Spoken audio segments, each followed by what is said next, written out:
Imagine कीजिए आप अपनी गाड़ी में कहीं जा रहे हैं और रास्ते में आपसे कोई लिफ्ट मांगता है, जिसको आप लिफ्ट दे भी देते हैं, लेकिन जहाँ पे आपने उसको उतारना होता है वहाँ पे आप गाड़ी रोकते हैं, लेकिन आपके पीछे कोई नहीं बैठा होता। डर के हमारी बॉडी ठंडी हो जाएगी ना। चलिए शुरू करते हैं।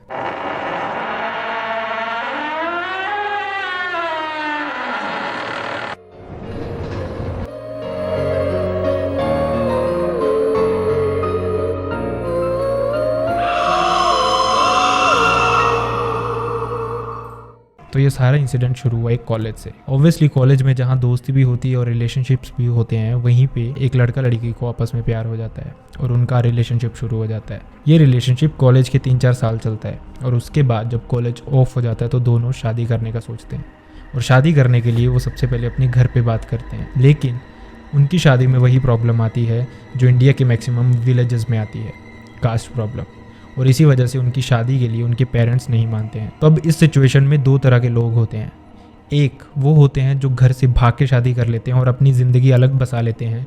दूसरे वो होते हैं जिनको अपनी फैमिली से बहुत प्यार होता है और इसी वजह से वो भाग तो नहीं पाते, लेकिन अपनी ज़िंदगी खुद ही ख़त्म कर लेते हैं। और ये जो कपल था, ये दूसरी कैटेगरी वाला कपल था। इन्होंने डिसाइड किया कि ये आखिरी बारी आज कन्विंस करेंगे अपने पेरेंट्स को। अगर मान जाते हैं तो वेल एंड गुड, अगर नहीं मानते हैं तो दोनों एक साथ अपनी जान ले लेंगे। यही डिसाइड हुआ। इसके बाद दोनों ने बहुत कोशिश की अपने पेरेंट्स को फिर से मनवाने की, लेकिन पेरेंट्स अनफॉर्चुनेटली फिर से नहीं माने और दोनों ने डिसाइड किया वो एक साथ आत्महत्या कर लेंगे। और इस सारे प्रोसेस के ड्यूरिंग उन दोनों की कॉल पे बात भी हो रही थी। तो लड़की अपने घर के पास वाले ही एक ब्रिज पे जाती है जिसके नीचे एक नदी थी और जहाँ से वो कूदने वाली होती है और उसी ड्यूरिंग वो लड़के से बात भी कर रही होती है। लेकिन इस सारी होच पोच में होता है ऐसा है कि वो लड़की तो आत्महत्या कर लेती है, लेकिन लड़की को हिम्मत नहीं होती। और जब भी ये सिचुएशन बनती है तो ऐसा माना जाता है ये जो इम्पल्सिव 2-3 मिनट्स होते हैं, अगर इसमें इंसान सर्वाइव कर जाए तो उसके बाद आत्महत्या करने की सही में हिम्मत नहीं होती।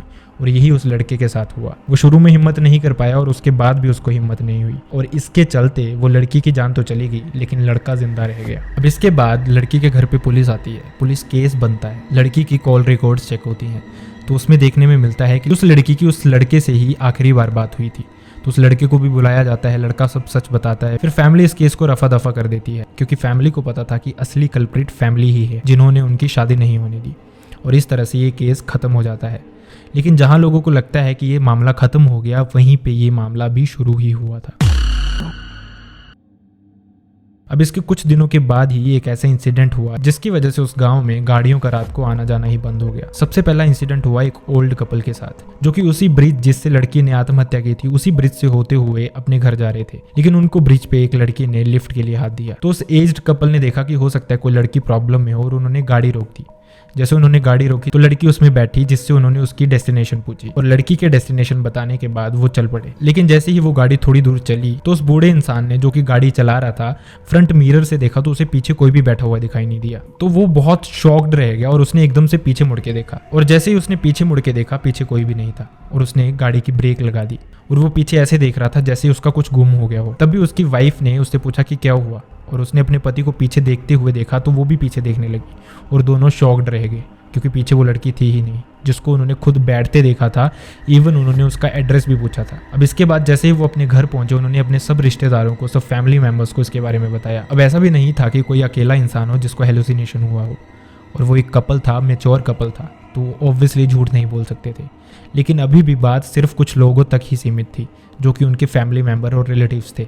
अब इससे एक दिन बाद ही एक और इंसिडेंट हुआ। एक लड़का अपने फ्रेंड का बर्थडे मनाने उसके घर गया था और वहाँ पे उन्होंने पार्टी वार्टी की, थोड़ी दारू वारू पी। लेकिन इस सेलिब्रेशन के बाद उस लड़के को घर भी जाना था, क्योंकि उसने ऐसा बताया कि उसको बाइक अपने चाचा को देनी है सुबह। तो वो बर्थडे मना के रात को 12-12:30 बजे के अराउंड वापस अपने घर के लिए निकल गया और उस लड़के से भी उस लड़की ने उसी ब्रिज पे लिफ्ट मांगी।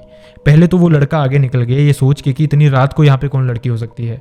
लेकिन कुछ 50-100 मीटर जाने के बाद उसने सोचा कि क्या पता सही में कोई जरूरतमंद हो, और उसने बाइक वापस घुमाई और उस लड़की को लिफ्ट दे दी। सबसे पहले उस लड़के ने उस लड़की से पूछा कि आप आ कहाँ से रहे हो, तो लड़की ने बोला नीचे नदी से। तो ये सुन के लड़का थोड़ा सा हैरान तो हुआ, लेकिन वो नशे में था तो उसने इतना ध्यान नहीं दिया। इसके बाद उसने पूछा कि आपने जाना कहाँ है, तो उस लड़की ने अपना एड्रेस बताया, जो कि उस पुल से 2 किलोमीटर आगे था। लेकिन लड़के ने उसको बताया कि मेरा घर वैसे यहाँ पे है, लेकिन अगर आप इतनी आगे जा रहे हो तो मैं आपको छोड़ दूंगा। और इतनी बात हुई ही थी कि पीछे से वो लड़की उसको बोलने लगी कि रात को ऐसी किसी को लिफ्ट मत दिया करो।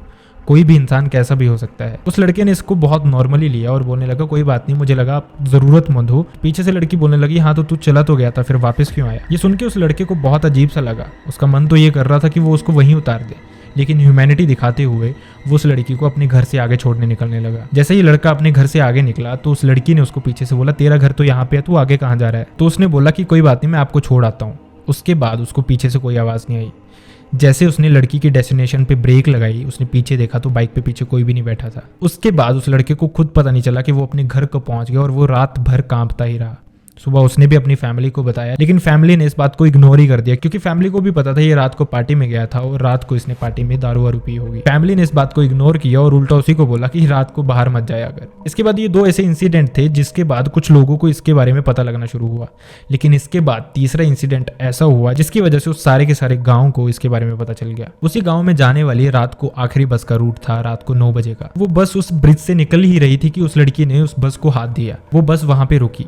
वो लड़की पीछे वाले दरवाजे से चढ़ी और पीछे वाली सीट पे ही बैठ गई। बस में उस समय सवारियां सिर्फ 3-4 ही थी, क्योंकि सर्दियों के दिन थे। सारे के सारे पैसेंजर आगे ही बैठे हुए थे।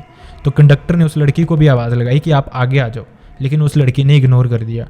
तो कंडक्टर ने सोचा कि वो खुद ही पीछे जाएगा और किराया ले लेगा। जब कंडक्टर ने उस लड़की से किराया मांगा तो उस लड़की ने बोला किराया तो मैं तुझे दे दूंगी, पर पहले मेरे पैर दे। जैसे कंडक्टर ने उसके पैर देखे तो उसके पैर पीछे की तरफ मुड़े हुए थे। कंडक्टर शॉक्ड रह गया और एकदम उछल के पीछे गिरा। जैसे ही कंडक्टर चीखता हुआ पीछे गिरा, ड्राइवर के साथ साथ सब सवारियों का भी ध्यान कंडक्टर पे गया और जब उन्होंने पीछे मुड़ के देखा तो वो लड़की पीछे थी ही नहीं।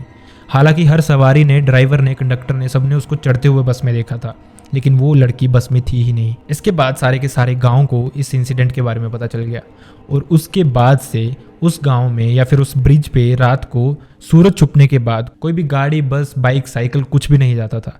यहाँ तक कि पैदल लोगों ने भी घूमना बंद कर दिया। और इसके चलते ही कुछ दिनों बाद गाँव की पंचायत ने कुछ तांत्रिकों का ग्रुप बुलाया।